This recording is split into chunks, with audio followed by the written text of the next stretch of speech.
Film ini menceritakan 12 juri yang menjadi penentu keputusan vonis atas kasus pembunuhan yang dilakukan seorang anak yang berumur 18 tahun yang dituduh menusuk ayahnya hingga tewas.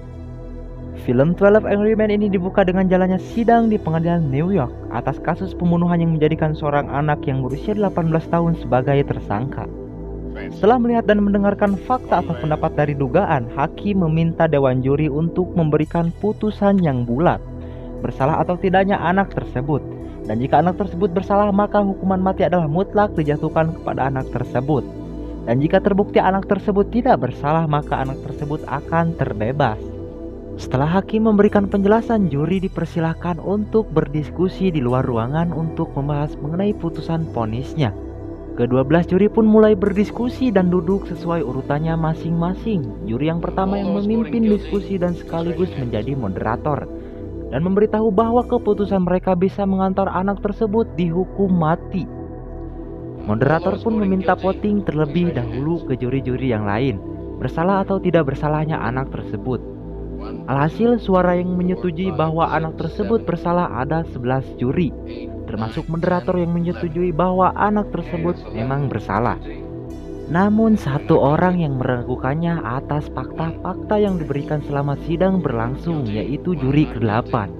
Juri ke-8 adalah salah satunya yang menyetujui bahwa anak tersebut tidak bersalah. Ia menginginkan mereka untuk membahas kasus tersebut dan memberikan fakta-fakta terlebih dahulu sebelum memutuskan dengan mudah bahwa anak itu bersalah. Namun juri ke-7 kurang menyetujui bahwasanya membahas hal tersebut hanya akan membuang-buang waktu. Tapi juri 8 menjawabnya dan membalikan pembicaraannya bahwasanya tidak mudah menurut ia memberikan keputusan bersalah begitu saja, sedangkan fakta-faktanya belum dibahas terlebih dahulu. Juri 8 merasa bahwa anak tersebut harus dapat keadilan yang sama. Pembahasan pun semakin instan karena menurut juri ke-10 anak itu tidak perlu memahami kondisi anak tersebut, karena sudah ada di persidangan saja anak itu sudah beruntung. Juri 10 mengatakan bahwa anak tersebut hanya seorang pembohong.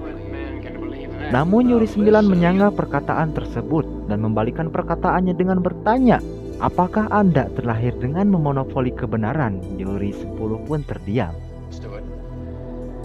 Pembicaraan pun dipotong oleh juri kedua.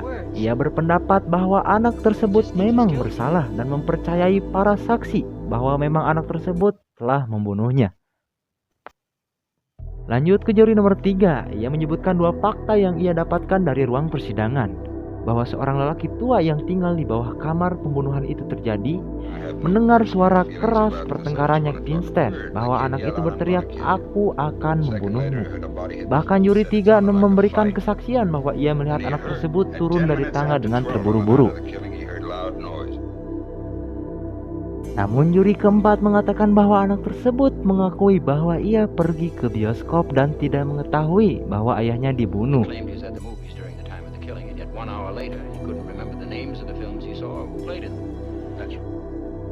Namun juri 10 menyanggah dengan mempercayai kesaksian bahwa anak itu telah membunuh ayahnya dari jendelanya, karena jendelanya berhadapan dengan di seberang rel kereta api. Juri 8 pun kembali menyanggah dan mempertanyakan fakta yang telah disebutkan, dan ia tidak mempercayai para saksi. Juri 10 pun terdiam dan ia menganggap bahwa juri 8 adalah seseorang yang sok pintar. Suasana pun mulai memanas karena juri 10 tidak dapat menerima hal tersebut. Namun moderator meredakan suasana dengan meminta pendapat berikutnya, yaitu ke juri nomor 5. Juri nomor 5 ia hanya memberikan hak pendapatnya ke juri nomor 6. Sehingga pada akhirnya juri 6 memberikan ungkapannya bahwa ia sedang mencari motif, bahwasanya menurut ia kesaksian orang itu sangat kuat dan dapat dipercayai.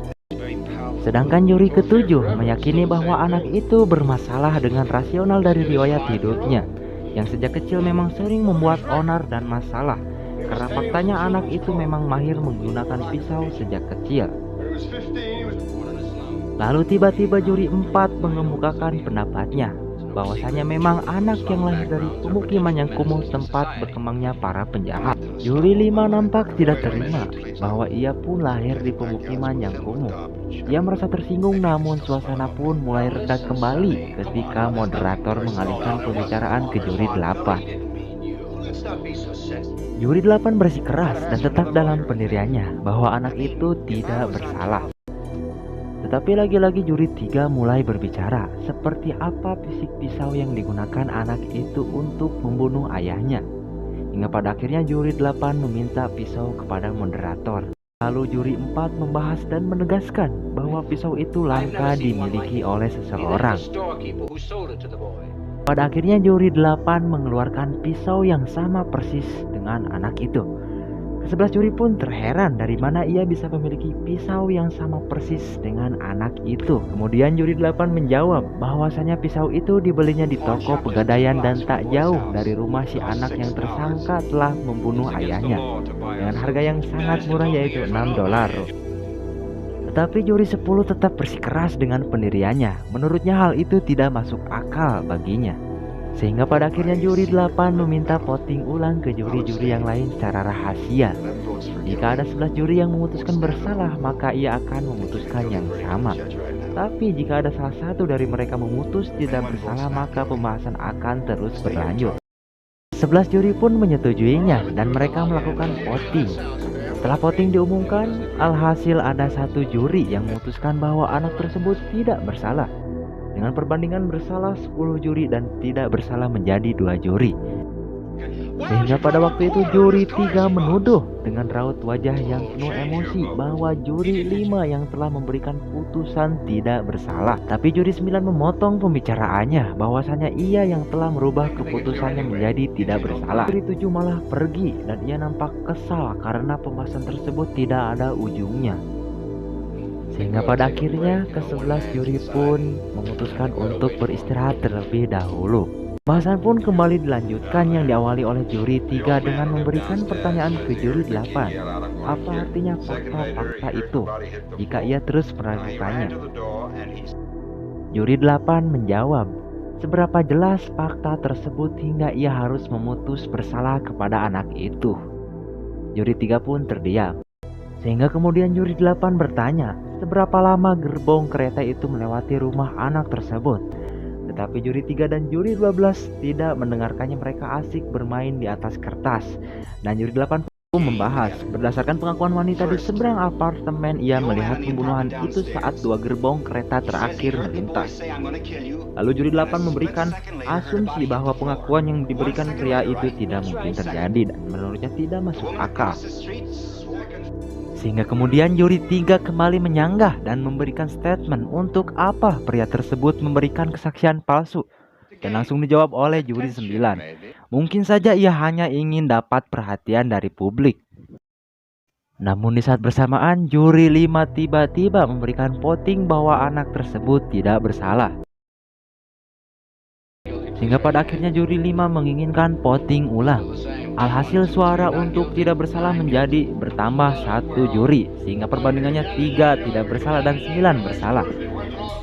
Namun di saat yang bersamaan juri 11 akhirnya mengubah keputusan dengan mengangkat tangannya dan memberikan pendapat bahwa anak tersebut tidak bersalah. Lagi-lagi juri 3 tidak menerima dengan kembali marah akan hal tersebut. Lalu kemudian juri 7 mengatakan bahwa seharusnya mereka mempercayai pengakuan pria tua yang berlari ke pintu untuk melihat anak itu. Sehingga pada akhirnya juri 8 meminta diagram apartemen untuk memastikan bagaimana seorang pria tua dengan langkah kaki yang bermasalah bisa menempuh ke depan ujung pintu hanya dalam waktu 15 detik. Tetapi di situ juri 5 kembali menyanggah bahwa hal tersebut janggal dan keliru. Ia tak yakin bahwa pria tua itu bisa berlari hingga ke ujung depan pintu dengan kondisi kaki kiri yang pincang. Juri 8 pun menghitung diagram tersebut, berapa langkah yang dibutuhkan pria tua. Alhasil waktu yang ia gambarkan butuh 41 detik untuk menempuh ke rumah kejadian tersebut.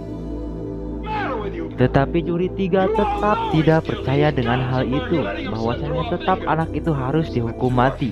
Juri 8 menyangkal hal itu bahwasanya setiap juri memang harus berpikir secara teliti. hingga dapat pada keyakinan mereka sehingga ia mengklaim juri 3 si pemberi hukuman buat publik. Situasi pun semakin panas karena juri 3 tidak menerima hal tersebut dan ia tersulut emosi dan amarah yang meledak.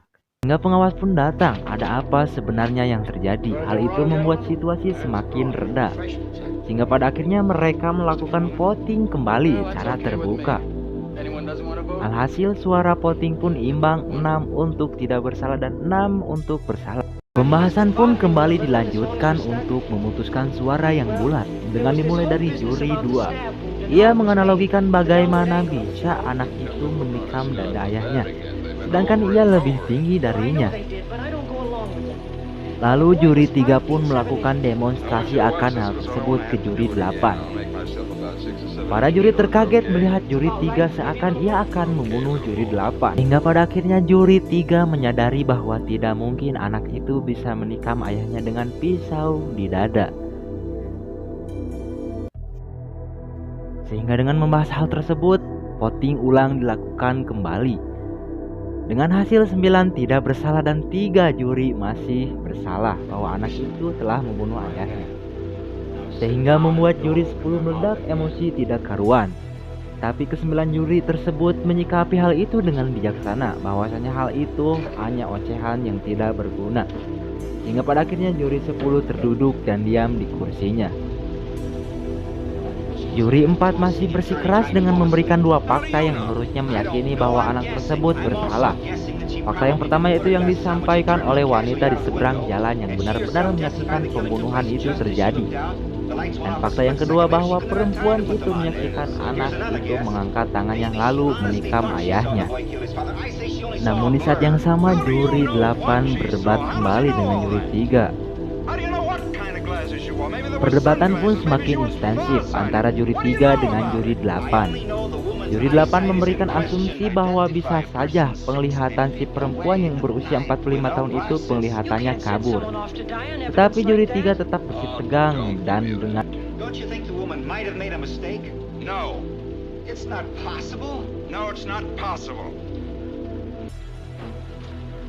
sehingga pada akhirnya juri 8 meyakinkan ke-12 juri lainnya siapa yang memutuskan untuk suara tidak bersalah dan siapa yang memutuskan untuk suara bersalah. Alhasil 11 juri memoting suara untuk tidak bersalah. Dan satu-satunya juri masih mengakui dan tetap pada keyakinannya bahwa anak itu bersalah yaitu juri 3.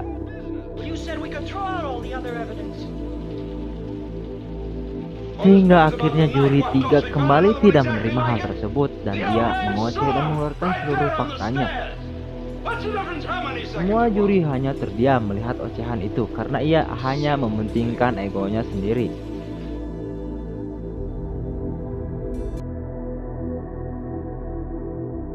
Sehingga pada akhirnya di saat yang sama ia melihat foto dengan anaknya. Dengan perasaan yang kecewa karena ia tidak bisa menjaga anaknya. Sehingga pada akhirnya putusan untuk tidak bersalah pun disuarakan. Alhasil semua juri menyepakati bahwa anak itu tidak bersalah. Putusan bulat pun dikeluarkan sehingga dapat meringankan anak itu di persidangan. Sehingga dapat terbebas dari kesimpulannya yaitu jangan sesekali meremehkan sesuatu yang kecil yang mungkin kita belum tahu kebenarannya dan teruslah berpikir kritis agar hidup kita lebih maju dan tentunya dapat menentukan mana yang hak dan mana yang batil. Saya Bang Jau dan segenap jajaran dari Kutub Utara yang bersangkutan pamit undur diri. Wassalamualaikum warahmatullahi wabarakatuh.